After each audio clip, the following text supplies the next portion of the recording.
we always look for people that have dedication and a fundamental understanding of the business.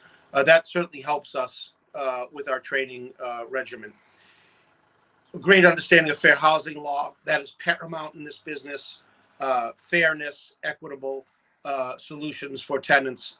Absolutely something that we talk about when we're interviewing a candidate for a position at Abbeyhill. They absolutely should have a working knowledge of the basics of home repairs, things like that. It's very difficult to start when someone doesn't know the difference between a window and a sink. But we seek out professionals, and they come to us. Not too long ago, one of our competitors, their second in command, came to us and wanted to come over. So we're known as the company that works hard, and we need people that can join into that philosophy. You know, a big thing is if someone's willing to put in the time, we're willing to put in the time to make them successful. Absolutely. Okay, welcome to another episode of Affordable Housing and Real Estate Investing. Today we got Aram and Jamie from Abbeyhill Realty. I'm really excited to have these guys on because they are also the property managers for my guest co-host, Dayne Conley's properties in Central Ohio.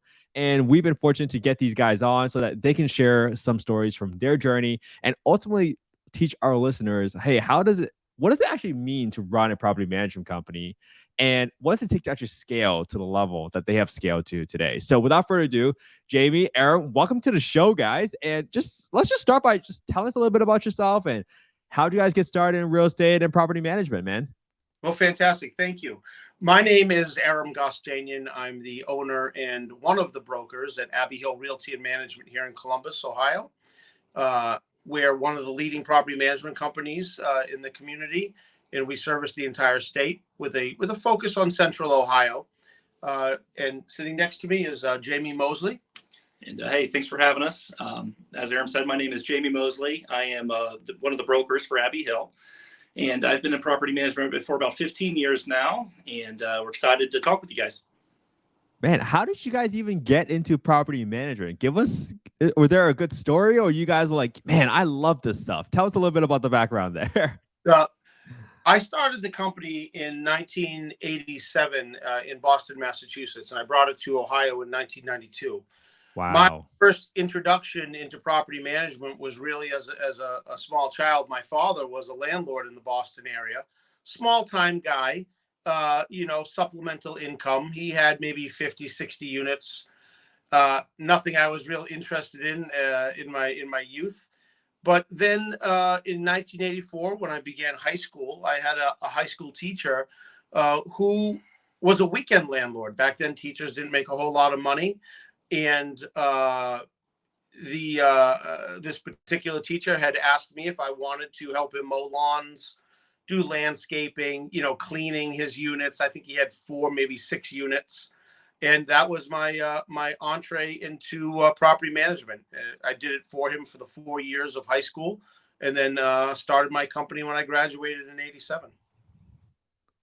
Man, that's such a cool story. I'm actually from Boston, actually. Oh, you are? Born and raised. Yeah, so that's really interesting, man. Jamie, how about yourself? How did you get into property management? My story is not nearly as exotic, but I started out actually in self-storage. The self-storage facility that I worked at actually shared a wall with a mobile home park, a trailer park. And I developed a relationship with the owner of that trailer park. And eventually I ended up transitioning into trailer park management, which kind of blossomed into multiple trailer park management, overseeing several parks. And then eventually I transitioned into multifamily, into apartment management. So, yeah, great stuff. I love a success story, and you guys are, correct me if I'm wrong, are you guys the largest provider, the largest property management group in the state, or one of them? We believe that at this point, we're certainly the largest affordable housing licensed property management, third-party property management company in Central Ohio. Yes. Yeah. Okay.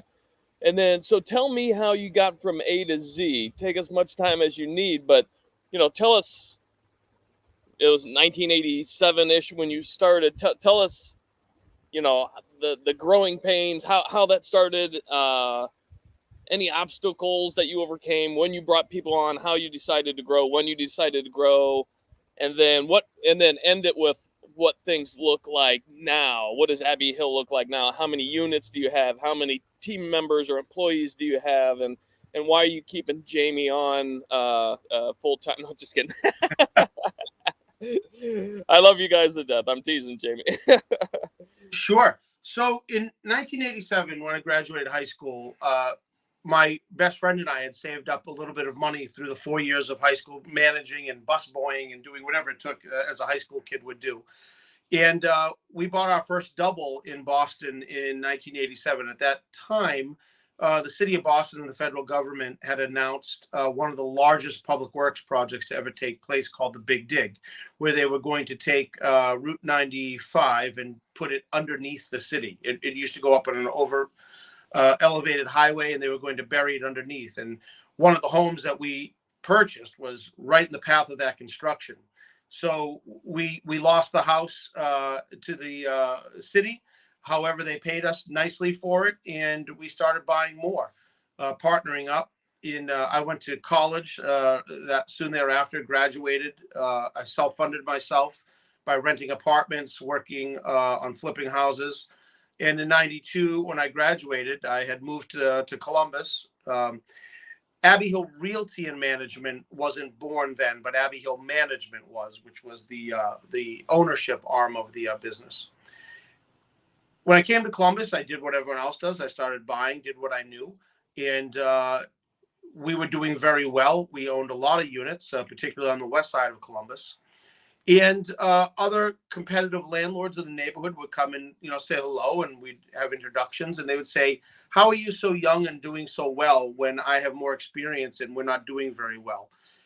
We talked a bit of a variety of people in the neighborhoods, and they said, "Would you come manage for us?" So at that point, we became a licensed property management company. We formed Abbeyhill Realty and Management, and we went from there. Started off managing for other I guess you could call them competitors, and help them right their ships. And then the company started to blossom. The word got out that there was a company that would do what they would say they would do, which is, sometimes rare in this business, and do it for a reasonable price and get a good ROI for the owner.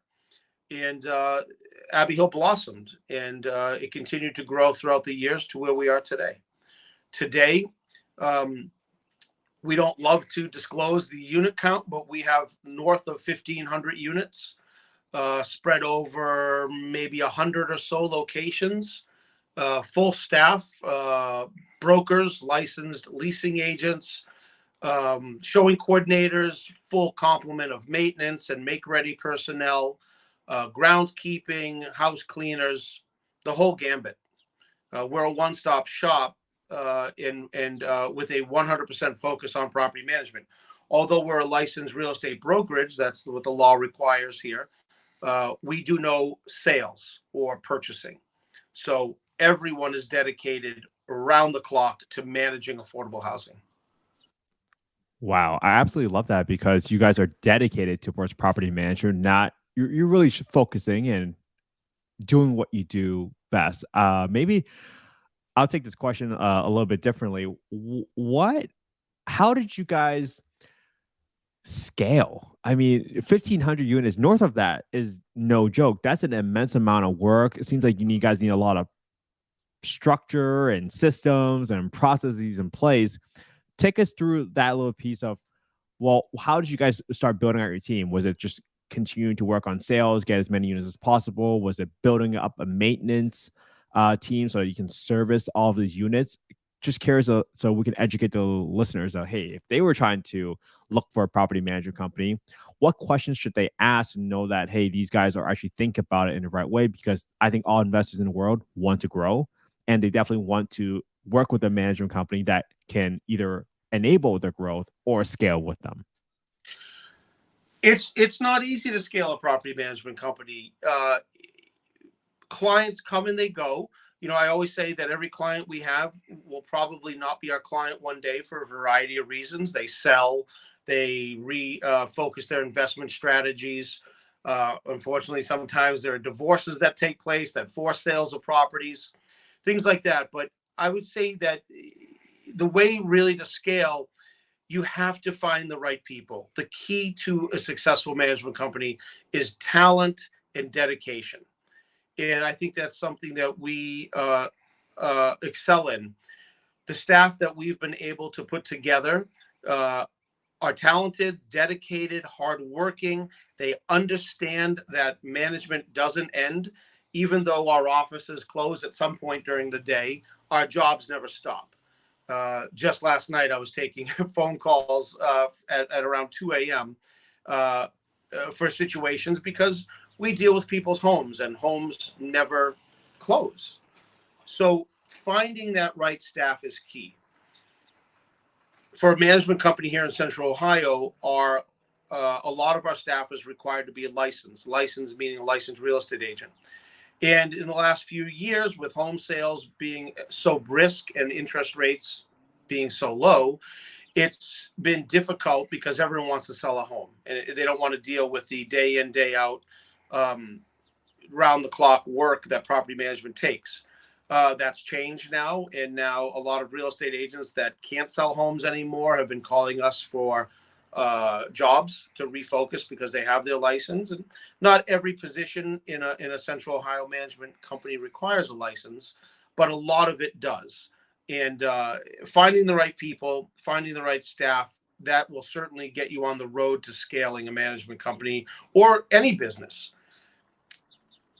A second large thing is the full understanding of landlord-tenant law. In order to scale, you've got to be abreast constantly of changing fair housing law, changing ordinances, changing laws on the local, state, and federal level. It takes quite a bit. I think Jamie would also like to add something. Yeah, and another important thing is that there has to be a need in the community for that expansion.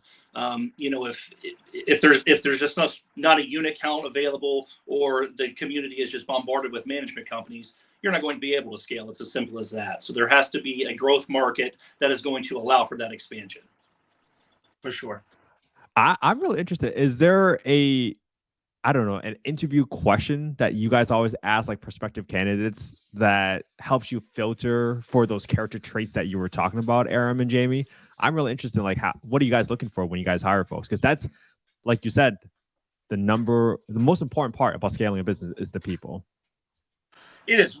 Well, we always look for people that have dedication and a fundamental understanding of the business. That certainly helps us with our training regimen. A great understanding of fair housing law, that is paramount in this business. Fairness, equitable solutions for tenants, absolutely something that we talk about when we're interviewing a candidate for a position at Abbeyhill. They absolutely should have a working knowledge of the basics of home repairs, things like that. It's very difficult to start when someone doesn't know the difference between a window and a sink. But we seek out professionals, and they come to us. Not too long ago, one of our competitors, their second in command, came to us and wanted to come over. So we're known as the company that works hard, and we need people that can join into that philosophy. A big thing is if someone's willing to put in the time, we're willing to put in the time to make them successful. Absolutely. Yeah, and I can firsthand vouch for that. It's only been a handful of months with you guys, but I was telling my wife last night, it almost seems too good to be true, how good you guys are. Jamie, Aram, you guys are personally both handling our 168, now 170 units with the single family homes. And by the way, I've got another one on the way for you too. Maybe two. But I can vouch for, Aram will call me or text me on the weekend, apologize up and down, but it's because he's working, and that they take so much pride in what they do. Every single person in that organization that I've met and have, come in contact with Like it's truly almost too good to be true. Like I told my wife, finally, because we went through 4 different, companies, and didn't work out for a variety of reasons, and so far so good, and we couldn't be happier. I don't know anybody that knows I just call it the legal side, like you mentioned, Aram, as well as you guys, in terms of landlord laws and whatnot. And there have been already a couple of times where Jared and I probably would have screwed up, but you jumped in and said, no, you can't do that. Not because we haven't in the past. I mean, everyone does, and you learn from your mistakes. We also have excellent counsel. Our legal representation is bar none. They're the absolute best, and they have a complete understanding of what we're doing, and they support us. And they keep, by the way, as much as maybe we say sometimes to you, you can't do that, they've said sometimes to us, maybe you should rethink that as well. Sure, absolutely. But yeah, I'm 100. I've obviously owned a couple different businesses in medicine and real estate and fitness, and 100%. I had a quote in my office that said, "Hire good people, tell them what to do, and get the hell out of the way." And that's always been my theory. And that we brought you guys on board. This is kind of what we do. This is what we want. You guys good? Yep. Okay. And with you guys, I'm just kind of getting the hell out of the way and letting you guys do your thing. And so it's we love really cool. But we appreciate the vote of confidence as well. For sure. We tell everyone that we're involved with, whether they're picking up trash or they're signing leases, whatever the case may be, that they need to treat these properties like it's their name on the mortgage. And that's our recipe for success, is everyone acts like they have a stake, they have some skin in the game. And when people have that vested interest is when you get results. Well, and it's even more impressive on, as a property management group, it's a lot different than what I was used to in medicine, where I'm dealing with, nurses and physicians and therapists, people that have gone to 4 to 8 years of college and are healthcare professionals or professionals.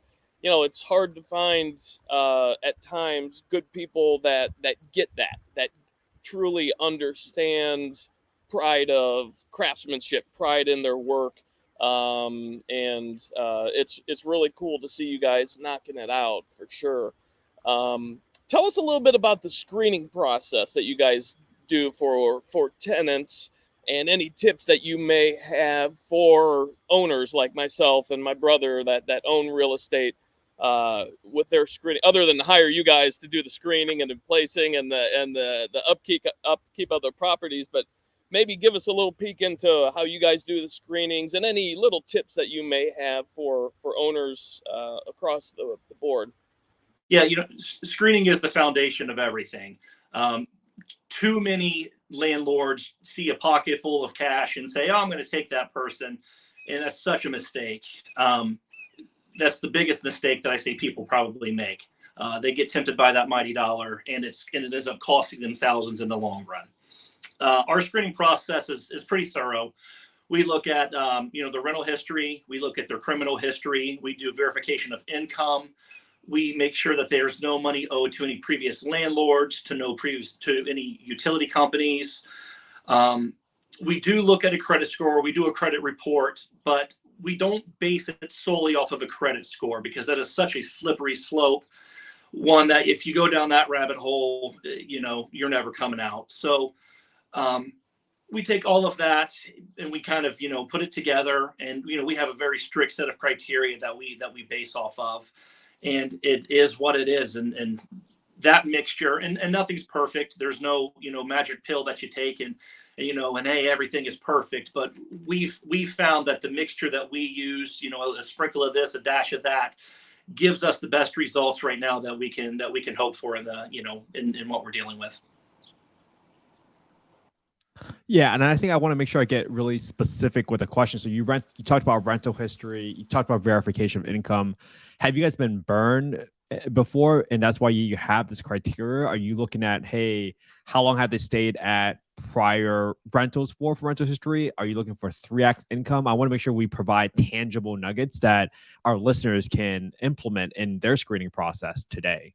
So yeah, absolutely. So Central Ohio specifically used to when someone had an eviction filing, more likely than not they were evicted in Franklin County. Now Franklin County does pretty much anything they can not to evict someone. So our criteria had to shift from no evictions to where we've adjusted to no evictions or eviction file. Again, because a case was dismissed doesn't mean that person made good. That just means that they were able to get a legal aid attorney, or they walked into court and handed someone keys. It doesn't mean that they didn't. Frankly, they didn't stiff someone, or they didn't, make good on their deal. So, you have to be thorough when you're searching these things. You can't just do a quick, I'm going to do a record search and, this person seems good, because that doesn't do the trick. If they're under an active lease, then yeah, we verify that lease, is expiring. We don't want someone who's willing to be in month 6 of a 12-month lease that's just going to walk away from that, because if your ex-girlfriend was cheating on the ex-boyfriend, wants to stop her from cheating on you. So yeah, all of these things we do verifications on to make sure that we're going to be getting someone that we can trust. Now, again, nothing is perfect. There's people that, are able to quote unquote cheat the system, but for the most part, we feel like we've narrowed it down to where being able to verify, current leases, income verification. We can't say, we can't say that they have to have a job, because it's, income is protected, but, we're able to verify that they have a steady source of income. Looking at criminal history, the screening program that we use is Fabco. They're able to do a national search. And so that pulls from everywhere. So, it's very thorough. We're able to see where they've been, what they're doing. It gives us an address, history. So we can see if they've lived in, 8 different addresses in 20, in the last year, then it's safe to say that, hey, it may be a shaky bet. So it gives us very accurate information, and no, a piece of paper doesn't tell you everything you need to know about a person, but it comes pretty darn close. Yeah, and I love that you guys just dropped so many tactical items that our listeners can actually implement. Thank you very much for that. And I think I want to understand from you guys now, you guys with such a heavy focus on affordable housing, in the media, sometimes there's the stigma that, hey, all affordable housing tenants are going to damage your home, they're going to wreck your place. But you guys seem like you guys have a really stringent tenant screening process that probably is intended to prevent those same exact issues that people might have the stigma about. Can you just help us understand, like, hey, what does your tenant base look like? And have you guys had really, really significant issues in general with your affordable housing tenant population?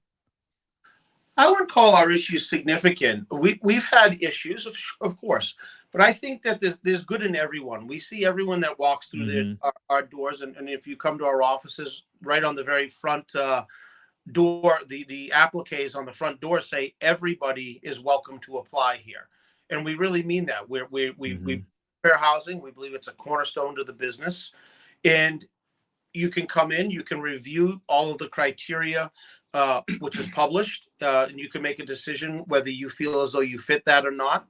If you feel that's the case, you'd make your application with us.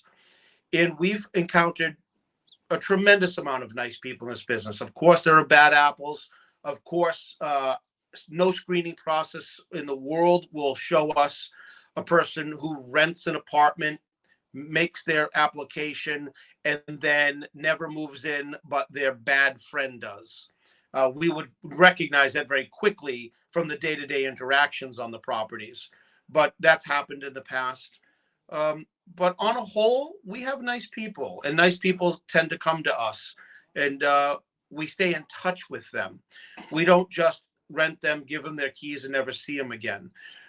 We are very proactive on the properties. We see what's going on. There are certain telltale signs sometimes that may be indicative of a problem, like cameras being hung outside of a tenant's unit. Not always. It's a different world these days. But when there's cameras hanging off of a 1-bedroom pointing in every direction, that's a red flag. We want to know what's going on out right away. I think that Abbeyhill's reputation throughout Columbus in the applicant and tenant base is that they'll be taken care of, but we're watching. We don't just let it all go. We're there all the time. I think the average affordable housing tenant on a whole is a nice person. It's a good person. They may, suffer sometimes from a bit of a lack of education, or, maybe a bit of opportunity in their younger years. But we find that the overwhelming percentage of our tenants and applicants are just trying to have a home and live a life, maybe raise a family, maybe not. Doesn't really matter to us. We have nice people. Yeah, and I think that's super helpful because I think that really helps debunk the myth. We've talked to other property managers in like Detroit, and he's told us he's done a survey of like 400 landlords, and I think compared to market rate tenants, I think only 4% of their affordable housing Section 8 voucher holders cause damage to their apartments compared to like 24% of the market rate tenants. I will be curious, like, do you guys ever track stats like that across your tenants? Like, hey, are we seeing incremental damages like from like this area of the market or anything like that? We don't track the stats specifically. We don't accumulate demographic or psychographic information for a variety of reasons. Understood. There are implications to those type of things. But my bird's eye opinion is that's correct. A Section 8 tenant has a lot to lose if they lose. Generally, they lose their voucher, or they're subject to losing their voucher. Whereas the market rate tenant may lose a security deposit or just skip off to the next place. But we've had a tremendous amount of success stories in the affordable tenant base, both on the market side and on the subsidized side. Sorry, I couldn't get unmuted. What are some other great little tips and tricks? Well, first of all, obviously you don't screen the landlords, the owners very well, because you would never have let Jared be a part of your organization. So I just want to get that a little dig in on him while he's not here. He's actually texting me. He could be listening live, and I hope he is. So do you have, you guys have so much experience. You've been there, done that, seen just about, one of these days I want to go out and have a beer or three with you guys and just, I'll shut up and I just want to hear story after story after story. But do you have any tips? Some of our listeners are people that are kind of on the fence, wanting to get into real estate. As you know, it can be a little daunting to get started. Other people are listening and they're early in that journey or still trying to figure out, what they're doing and making mistakes or paying tuition, as I call it. Do you have any tips of the trade for somebody, if in my shoes 5 years ago, just entering real estate, especially affordable housing in particular, any tips or tricks of the trade that you would recommend? I'll let Jamie start, then I'll add in. Yeah, I would say the big thing is don't go it alone.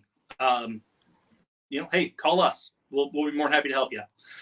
There you go. A lot of those stumbles and mistakes can be avoided by just getting, someone you can trust. Get a management company, and get a management company that is a legitimate management company.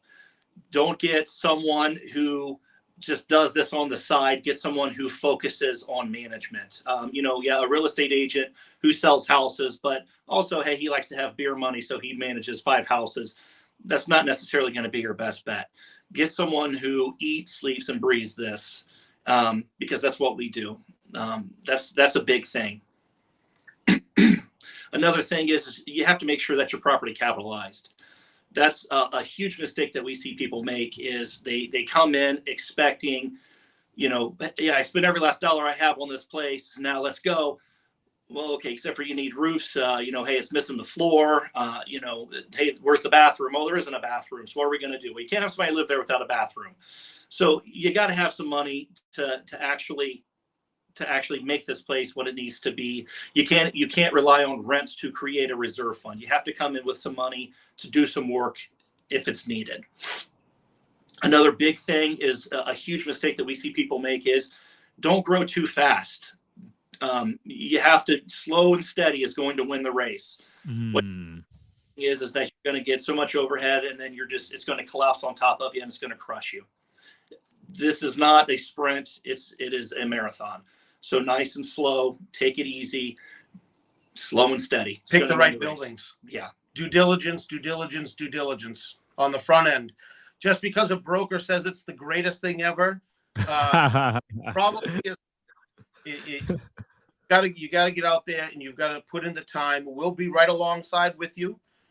It doesn't cost you a penny to bring us along with you on the front end. We'll give you our opinions based on solid experience and steer you clear of the good ones and hopefully encourage you for the steer you clear of the bad ones rather and encourage it's Sometimes the bad ones are the good ones. well, the bad ones can be the good ones if you are properly capitalized and understand that nothing in this business happens overnight as much as we would like it to. Sometimes things take a little time, especially now where there's a significant labor shortage, where there's supply chain issues, and there still are supply chain issues in some building goods, and that prices are changing daily on materials, and they're not generally going down. So you've got to be very well aware of that, and don't over improve your units. Improve them to an appropriate level based on what kind of rent you expect. Just because you can put a jetted bathtub in a unit does not mean you'll get more rent. We have to consider our ultimate customer, which in this case is generally a lower income tenant, an affordable housing tenant. They want a home that is clean, code compliant, safe, and that generally fits the bill. They're not very much interested in paying more money they don't have for an amenity that they don't particularly care about. So all of those things, and then keep your expectations reasonable. There may be some months that you don't make money. And that's okay. You're building equity in a property that is hopefully appreciating. And if it's an Abbeyhill property, it will be appreciating. I think those are the main things to set an investor's expectations properly on the front end. Yeah, I was actually making notes. I think everything that both of you guys touched on, Jared and I made those mistakes on smaller scale, sometimes large scale, because we didn't have the leadership or the guidance from somebody like yourselves and you answered the question for me, or one of the notes I made was, would you be willing to come to a property with a prospective landlord or owner if they're looking at purchasing it? So that's outstanding that you guys do that. Scaling too quickly, we did that. We didn't have somebody that could grow with us. That was a mistake. Our early properties, we overfinished, spent too much money on basically everything you guys touched on. We I don't want to say screwed up on, but we learned the hard way. And now it's nice to have somebody on our team literally responsive like that, where we can call or text and get your guys' feedback right away. It saves us money, makes us more efficient. And anybody, I heard this on a Bigger Pockets podcast I was listening to yesterday, and I was actually mowing my yard, and I yelled out loud, "Thank you." What's his name? David Green said he's so tired of seeing all these ads about leave your W-2 job, get into real estate, and get rich. Man, it is a marathon. And we're 5 years in, and Jared and I aren't printing money. We're still stable. As you guys know, we're still stabilizing. We brought on 100 plus units in less than a year, so that's part of it. But we're still stabilizing and getting these properties where they need to be to make significant money. So it is not a get rich quick thing, like you touched on, Aram, for sure. It can certainly be a get rich thing. It's seldom a get rich quick thing. We view our clients, the building owners, as absolute partners. They have to be. We have some clients we've never met. We have some clients that have never been to Central Ohio that own a significant amount of real estate. Those have worked out, and we have other situations that have not worked out like that. But we work in partnership, in concert all the time with our owners, depending on how much they want to be involved. We have a client who is significant in the entertainment industry out in California. And you would know her, but I can't say who it is. And she has no desire at all to come to Columbus or even see her properties. I mean, we've delivered just fine for her, but she gives us that leeway to do and make the right decisions. I think that that it is very important that we be involved in when you're looking at a property before you sign that contract, that you bring us out to say, what do you think? Because sometimes we'll see things that you're not seeing on the physical plant side of things, the age of the water heaters, the age of the furnaces, the age of the roof, how's that foundation looking, all the big CapEx items that could rear their head and really negatively impact your bottom line. It's an exciting time when you're buying something. It's a lot of fun to drive by and say, I own that. And we want to be there to make sure what you are buying is the right product so we can be successful. And I love that you just said all that, Aram and Jamie. Like, those tips are so key, especially the items about not over renovating, because there's no return, right? There's diminishing returns when you do something like that. And I think that's a really good point for our listeners to really pay attention to, that Aram and his company, like, they are willing to come out and walk the property with you. And that almost elevates the standards that I would be looking at for my own investments now going forward. Because, well, if I want to team up with a property management company, I probably want them to be as vested in the property as I am. Why wouldn't you want to look at, quote unquote, the mess you're about to inherit from the management side? Because when you are able to walk the property, then it gives you a little bit more preparation on what the work entails that might be coming down the road for you and your team. And maybe you got to staff up appropriately. Who knows, right? But I think that is such a crucial point that I really don't want to pick a property management company unless they're willing to do that now. And I think I just elevated my standard from this conversation with you guys. So thank you. For that. And imagine, Kent, to piggyback off of that, imagine if this is your first property that you're buying, whether it's a duplex or 100 unit, you're going to be nervous as hell, man. And yeah, you've read and listened to podcasts and maybe joined a mentorship academy, but now shit's getting real. And if you have Big Brother next to you, these two guys walking through and saying, this is great, this is not, oh, maybe you should reconsider this, or maybe, Aram's quote the other day to me, we were talking about replacing fences on some of the patios on one of our property. And he's like, I hate for you to spend that money because it's not going to make you money. I wish you could spend the money on X, Y, and Z. And so we're trying to figure that out. But to have that, if you're new, or, if you're taking down a big property for the first time, having that second voice in your head to say, yeah, this is the right decision, or no. From my 20 years or 30 years of experience, I wouldn't do this, and here's why. Or maybe if you do this, make these changes. That goes such a long way. It may be a new area of town. That's what, Aram and I've been talking about that on the single family homes that I own now. I don't know the downtown area real well. So I pick up the phone and say, hey, what do you think about this? No, okay. I'll cancel that contract. Well, let me say something. I love all areas of Columbus. Let me say that. There's every neighborhood is great. Every neighborhood is great. Where I would choose to invest for the amount of return that I would like is how I determine an area for suitability, for investment only. Sure. I'll say it. There are areas of Columbus I don't like because I've left a lot of money there. All monetary based. Well, right. Hey, to that point, I'm sure the listeners right now that might be very market specific, they were like, well, where are the better areas? Not saying there's bad areas, but where are you guys seeing from your property management side in terms of growth? Like, where are the desirable areas that people are trying to move to right now that you guys are seeing in terms of migration patterns or just the demand for areas? Where are you guys seeing in Central Ohio? Well, pre-pandemic, there was a great move from the suburbs into the urban area of Columbus downtown. I mean, it became very sexy all of a sudden, especially a lot of empty nesters. Kids were going off to college. Mom and dad were feeling like they haven't seen each other in the last 18 years, and they were moving back downtown. Then comes the pandemic, the lockdowns, some political situations with riots and things.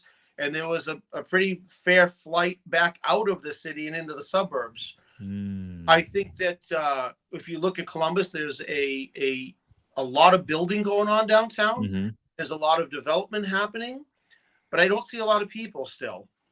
I think that with Intel and associated businesses coming into Columbus now, it's happening as we speak. The move to the northeast, east is significant, and it is absolutely something you should take notice of. Communities that have been sleepy little farm towns are soon going to be populated by tech employees from the east and west coast. I'm sure downtown will grow as well because younger people like downtown, older people like downtown. It's a slow roll back to downtown right now.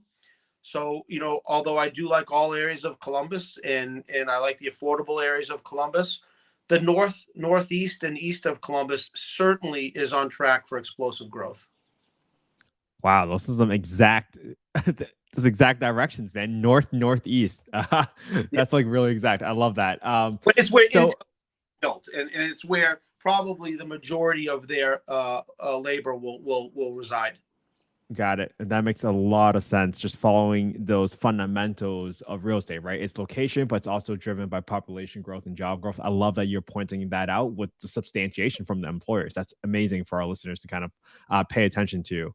So, Aram and Jamie, like, we're getting to a point of the podcast where this is a question I like to ask every single guest to come on, because I think people have told us affordable housing is so hard to solve for, but I always disagree with them. Dayne and I both disagree. And we just think it's just a matter of time before we get enough opinions, get enough perspectives to really figure out, hey, we got all the pieces to the puzzle now. Let's put it together. So I'm really curious to hear from you guys, like, especially on the property manager side, why do you guys think affordable housing, particularly the lack of supply of affordable housing, is so hard to solve for? And I don't know, what would you guys propose would be a really good solution to help address that problem? You want to take? Yeah, I mean, I'll start. At least in my opinion, in Columbus, I don't know that there is necessarily a lack of affordable housing. But what we find is it's getting harder and harder to find applicants that meet the qualifications required for affordable housing. The pandemic really did a number on the affordable housing tenant base. With funds available, with the COVID relief funds and things like that, the only way for people to get those funds a lot of times were, evictions had to be filed and things like that. So, we see people now with 3, 4, 5 evictions, there's a whole, cavalcade of different problems in there, with their applications. But the biggest problem that we're seeing is the quality of applicant. So again, I don't know that there is a lack of affordable housing. I feel that there is a lack of qualified applicants. Wow. Great perspective there. I would agree with that. There's a lot of residential in Columbus. There's a lot of lower income residential in Columbus. There are good landlords, there are bad landlords. I think that some of the bigger national buying groups like Vinebrook and BlackRock and things like that, they're definitely buying up homes. They're boarding them up. They're sitting, they sit there until whatever their business model is releases them back to the market to flip. I know that city government in Columbus is well aware of that. They're working on legislation as we speak to try to combat those type of investment strategies. We love to make dreams come true at Abbeyhill. And I know that sounds a little cliche or a little weird, but I can't tell you the amount of time that a person has come in not expecting to get a home, and they end up doing a dance, crying, In fact, our offices, we're well stocked with Kleenex and tissues all over the place because we have a lot of people that never thought they'd qualify. And when they do, or if we're able to find a pathway for them, I can't tell you how many success stories, how many hugs, how many thank gods that you guys are here. I can't, there's so many, and it's heartwarming to able to provide someone with what is their most intimate asset, or the most intimate thing in their life, rather, which is a home. It's where their families are. Maybe you don't have a family. It's where your life is. It's sometimes where your children are raised. It is, it's everything for a person. That carries a great responsibility for ownership and property management to recognize that this isn't an option to take care of people. It's mandatory in this business. Following the laws, following the rules, following the leases on both sides, but it bears a great responsibility, and everyone at Abbeyhill understands that responsibility, and we meet that challenge. So a lack of supply, maybe not. Define affordable. Affordable in New York City is not affordable in Columbus, Ohio. Maybe not even in Indianapolis. It's very different than Columbus.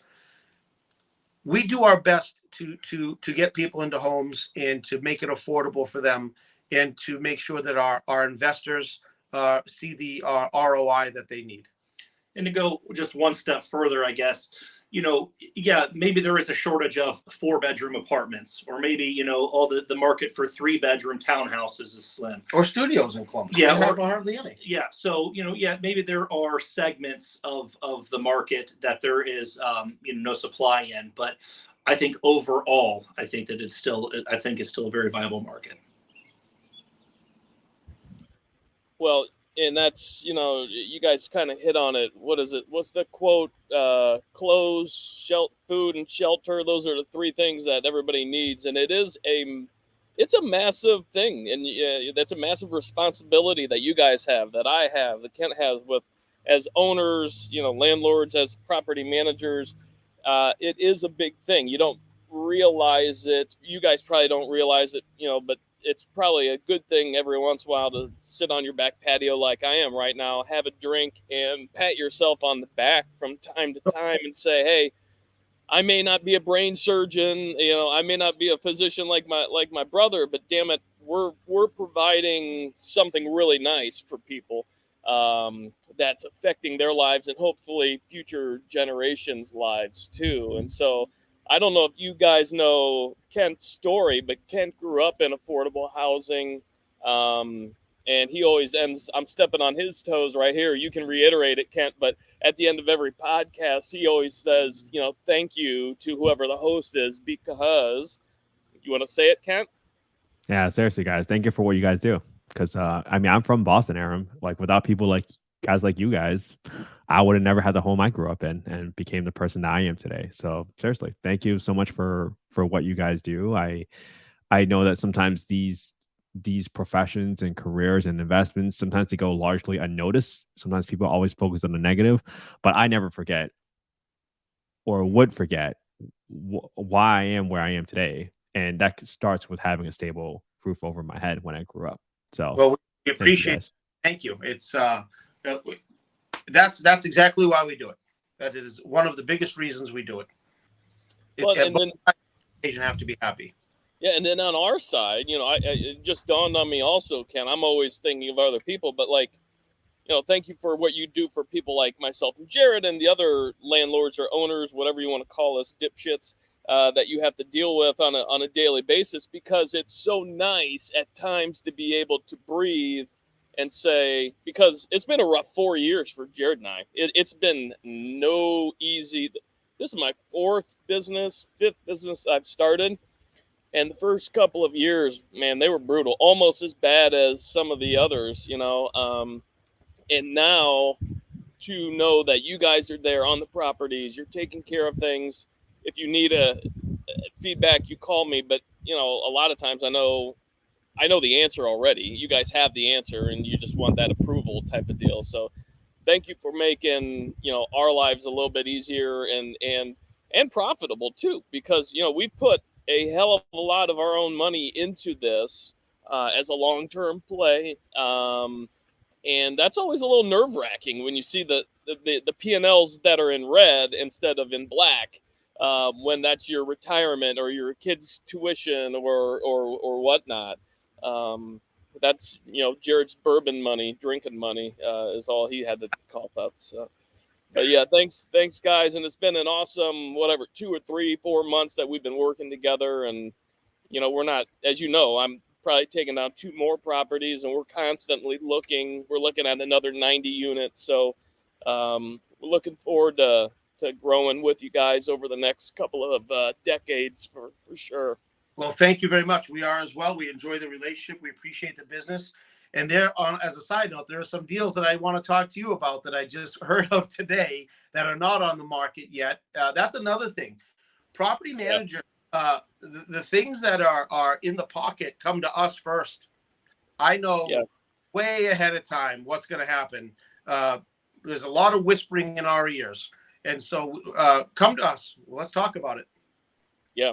Well, Oh my God. And I got to emphasize that. Like, people miss that point all the time. They're like, I got to go to brokers. But guys, like, go to the property managers, because they actually know what's going on with the asset. So that sometimes brokers will just say, where's the value add here? Oh, it was mismanaged, right? And they say something really, really general like that, and just to kind of get your interest and pique your interest. But you guys actually know, where all the skeletons are buried for each property. So I think that is super, super important. And to end this on a good note, Aram, Jamie, thank you so much for your time, guys. Like, seriously, can't express my appreciation enough for both of you spending your time and coming on here and sharing your wisdom with the listeners, because I know that there's going to be a listener today that has listened to you guys, your tips and tricks, and at least for a few folks, their fear is going to be removed, because now they're thinking, wow, I don't need to worry about all that stuff. I just got to find someone like Jamie and Aram in my local market, or maybe go to Central Ohio. And now I can feel much more comfortable about my investment decision. And I think that is how ultimately you get a large movement towards solving affordable housing for the entire country. So thank you guys so much. Hey, if people want to get in touch with you guys, Aram, Jamie, like, where can they find out more information about your company, and where can they get in touch with you guys? Anyone is welcome to give me a call. My cell phone is virtually never off. Not a secret. At this point, it's 614-554-0158. You're welcome to call me at any time.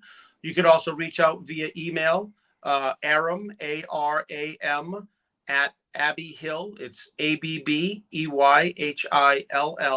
realty.com. Jamie, how about yourself, man? Yeah. Also, you can reach me at Jamie, JAMIE, at Abbeyhill, ABBEYHILL Realty. I'll spell that one too. REALTY.com. Again, you can reach me 740-601-0414. Yeah, there's no I in real. That's reality. Well, I was going to say, thank you for spelling that. Realtor was always one of the words, kind of like restaurant. I was like, I'd always freeze. Like, is there an extra A in there? Or I don't know. No, this has been fun, guys. Thank you guys so much, and hopefully we'll have you guys back on the show eventually at some point. And that's a damn nice looking house or office that you're in. I don't know. Our latest addition to the portfolio. Yes, sir. Tenant listening, we are available. I love it. All right. And just like that, we are out.